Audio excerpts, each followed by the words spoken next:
What is going on, guys? Sorry for the past couple of days without any uploads. Listen, as you noticed in the past video, the report video, I actually had a cold. Starting to get better now, really better. That's why, well, I'm uploading this with a message telling you videos are coming up soon. Really excited to bring you guys segments on how to play Mermails efficiently, especially because now that how I've seen everything going on, I'm pretty sure Mermails are one of the top contenders right now in Tier 1 meta, especially with Pepes that are going to slow down a lot. And Cosmos, you have, like I said, I keep saying all the time, you have a 50-50 matchup, which is somewhat favorable on your side if you get the right open. So listen, guys, enjoy the DN duel, and more videos coming soon, like I said, with how to play Mermails. I don't know, some people don't agree with me, but I find it really good because he has to search through a lot of his deck if he wants to get those combo pieces. If he wants to get his play set up, well, yeah, basically combo pieces. Like he can go through his deck 5, 6, 7 times. So if you let him go through it only once, you're not gonna get that much hurt.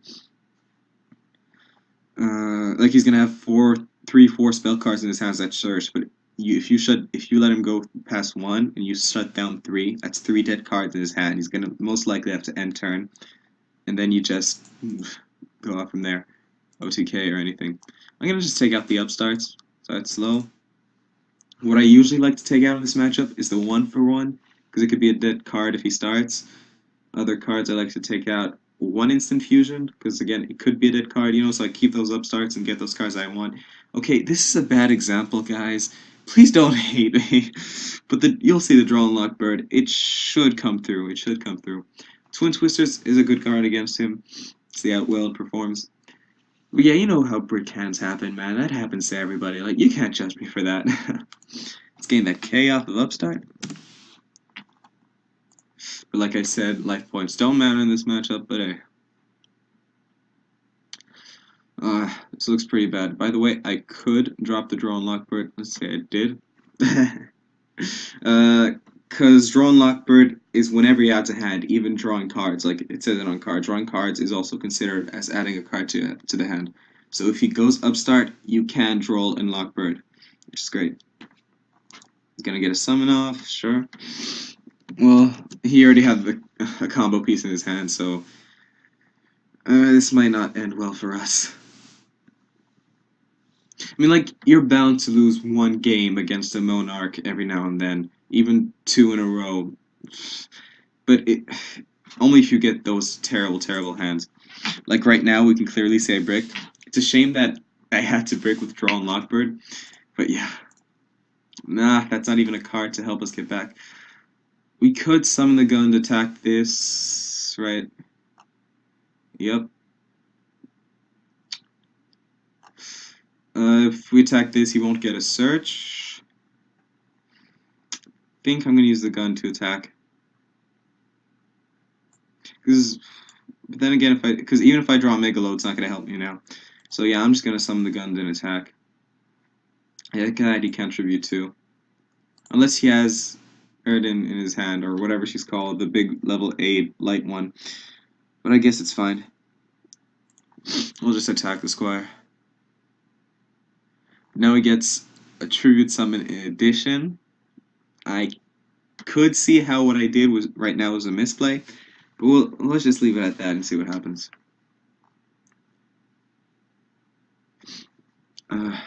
This is why we really need those discard outlets, as I was talking about. Wow, I think he had a brick hand too. Guess that helps. Well, this is a great draw, to be honest, because we can pop that. It's a shame we can't go for an Xyz play, because level 3, level 4. But we can still add a level 3 water monster. Yay, we can add back the second gun, which will be live, because we'll have a spike in grave most likely by next turn. So, well, let's just go for the effect.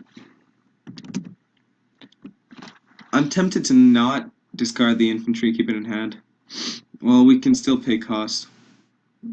I was supposed to pay cost before, but yeah. Yeah, like I said, I could have ditched Besaidra, which would have been better, in a sense, because infantry is pretty much useless, because I'm still going to get 2 attacks here. So I could have popped his monsters, kept the infantry for next turn, just in case I wanted to pop something else. Attack with the 16, you never know, but I don't think he has something over 1,000 defense. Wow, yeah.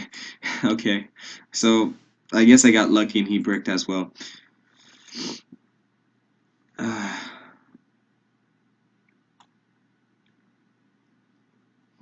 Just drop the draw and lock bird again after he draws, I guess, basically.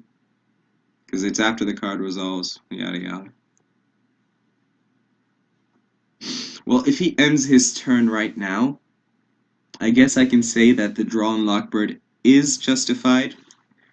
That he spent 2 turns just passing his turn. And if I actually had some other, like, just a diva in my hand or something, it would have been nice. Oh, well, that sucks.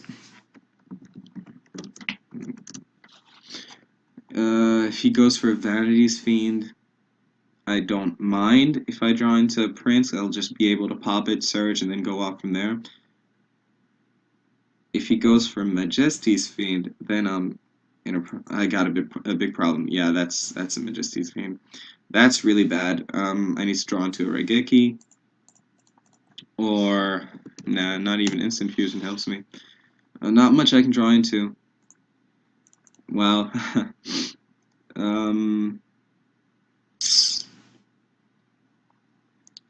Could salvage for free, but that's just useless. I think I'm just gonna end turn, take my 24 to the face.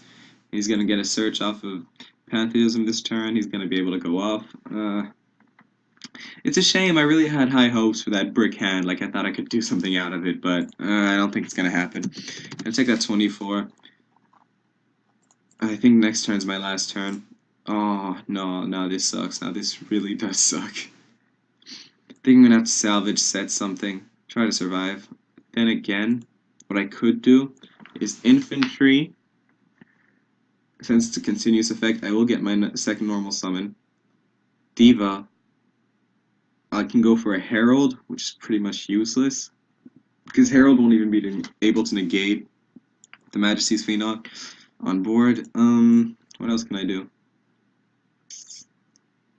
If I had drawn into one of the equip spells, it would have been nice.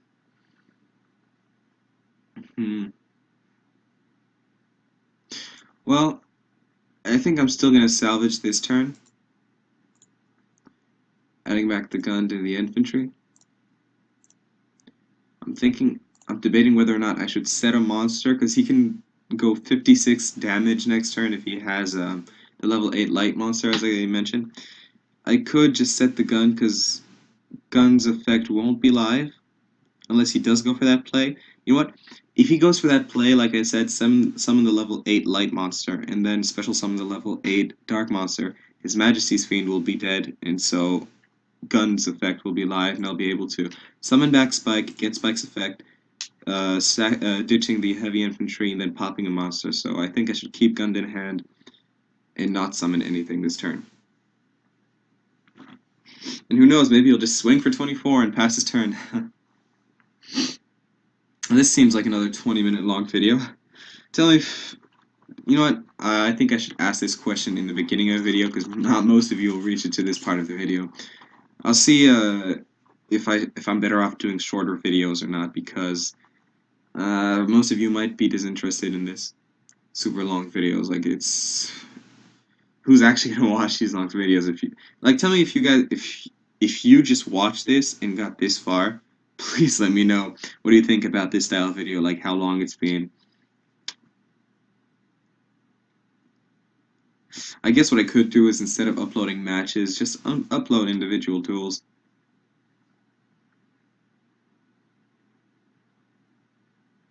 Or I could cut this video in two, and post game 1, then post game 2. I think that'll be better. Yeah, you won't hear this part if I actually did that until the second part. Wow, that's some Inception crazy bullshit. I'm not even gonna go that far. Yeah, wow, I feel dumb. So does Domain hurt me? Yeah, he can make that level 6, and then, you know what, Domain doesn't really hurt me. I'm still gonna give him Pantheism. I'm fine with him drawing 2 cards, to be honest. Like, his biggest play to hit for 56 like I said, involves him losing the Majesty's Fiend. If he does lose the Majesty's Fiend, I can summon Spike. Spike's effect will trigger. I will get the heavy infantry, and then I'll be able to add another gun in next turn. Since Majesty's Fiend won't be on board, I'll go Deep Sea Diva and boom.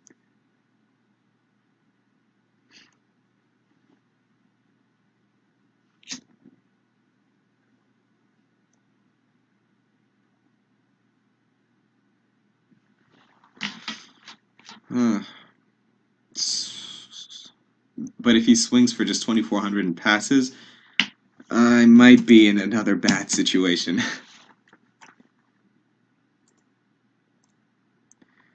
Well, now I am officially forced to set a monster. I might just set the Veiler, because she's dead in any case, so just set the Veiler.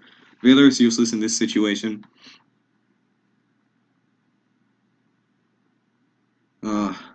He's gonna keep just swinging for 24 and 24 on end, and that's really gonna hurt.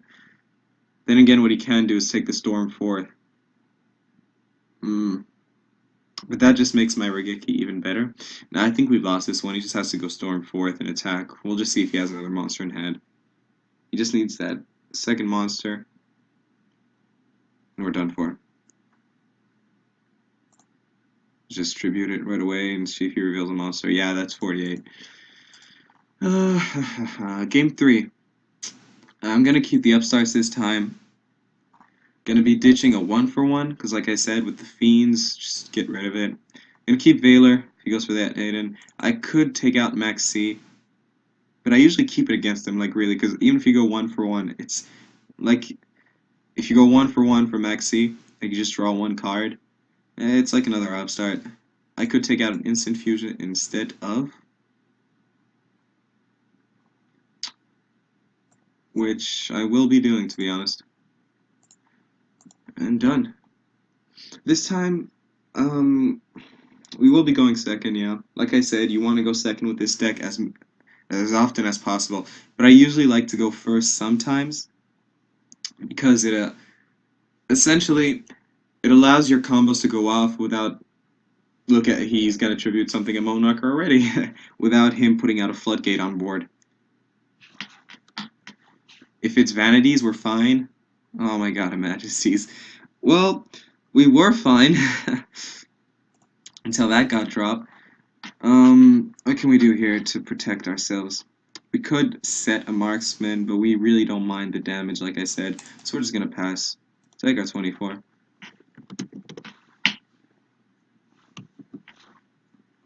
Again, just hoping for that Raigeki, or the spell. Well, there's a spell. We're just gonna summon, equip the spell, and then go off from there. What's great about the spell is, well, if that is a trap card and he activates the trap card, like, I'm really hoping that's a Storm Forth. Because if it's a Storm Forth, he can't just activate a trap card and negate my set. Like, my Cetus will automatically go to grave, and I will lose that 800 attack bonus. So now I'm at 24. I'm gonna hope he doesn't have a trap card to send it to grave. I'm gonna hope it's Stormforth, because I noticed they really like to set their Stormforths. I think it's for the level 8. Okay, no, he doesn't have anything. Good, so even though we're not gonna be able to OTK, we will be able to get some pluses off. For instance, Teus, Marksman, pop that.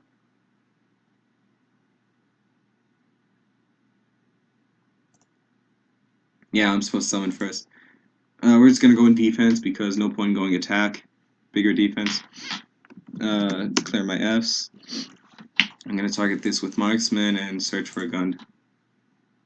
I'm going for gun because I can ditch this, and gun, summon him out, get out a spike, or I think I have the most optimal play. Because in any case, I can only search out for a Mermail. I think I'm just gonna add gun. Now what I can do is Megalo, search for my second equip spell, and get out a spike on board, which it's not bad. I mean, it's another level 4. It's more board presence, but it is pretty useless.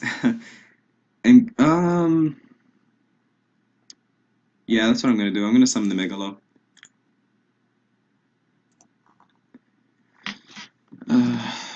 Gonna get out spike. Let's put him in attack. A 16 instead of 800. We're going to search out a second equip spell. Really have to put it in now because now he can't Stormforth us. I'm not going to equip it.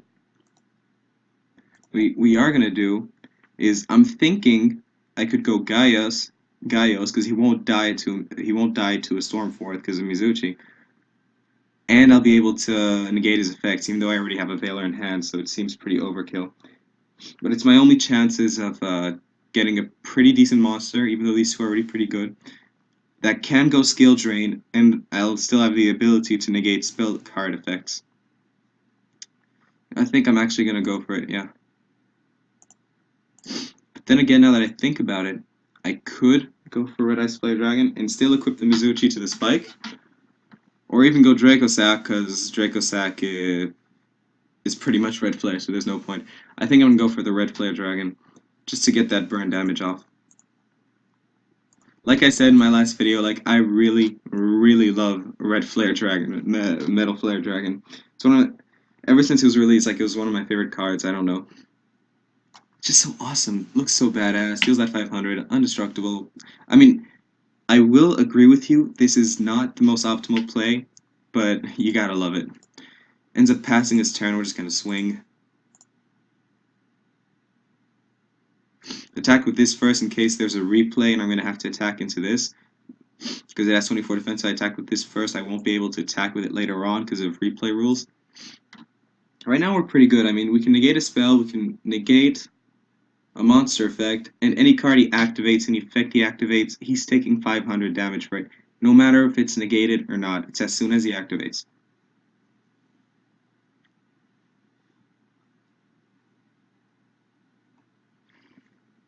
Yeah, like I said, your Monarch matchup is really good. Like, when I say it's really good is either you're going to lose horribly to Majesty's Fiend and no outs in hand, or you're really just going to dominate the board, dominate hand size with a draw and lock where you won't be able to search and you're going to be able to get your searches off. And there is no in between, like you can't grind game with him. This is really, no, it's not that good to be honest. Well, then again, we do have the Veiler. I think we can Trish him this turn. We can't Trish him, which is a shame. Yeah, because, yeah, if you can Trish, you Trish. But what I can do is go for a Herald and negate whatever I want, like a monster effect or anything, just in case. I think the safest play here is going to be to go for the Herald. Because Norden's going to bring back a level 3, normal summon the Veiler, sync up. Yeah, we're going to go for the Herald. Should have paid my cost first, but yeah.